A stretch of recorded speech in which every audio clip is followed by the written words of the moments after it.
Hey everyone, in this quick tech how-to video, I'm going to show you really quick where and how to change your Instagram account from a public to a private one. Before we begin, you have to have a personal account in order to make your page private. So if you're running a business Instagram page, you'll have to first switch it over to a personal account in order to do this. To switch to a private account, open Instagram and head to your profile page by tapping your profile icon on the lower right.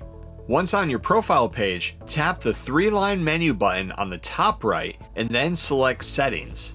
Next, tap Privacy, and at the top of the privacy page, you'll now see the option for a private account. Enable this by tapping the slider on the right. You'll then get a prompt letting you know what's going to change. When you're ready, tap Switch to Private. Your page will now be unviewable by other users until they send you a follow request and you approve it. And that's how you change your Instagram account from public to private. Thanks for watching. Please like and subscribe and stay tuned for more quick tech how-to videos.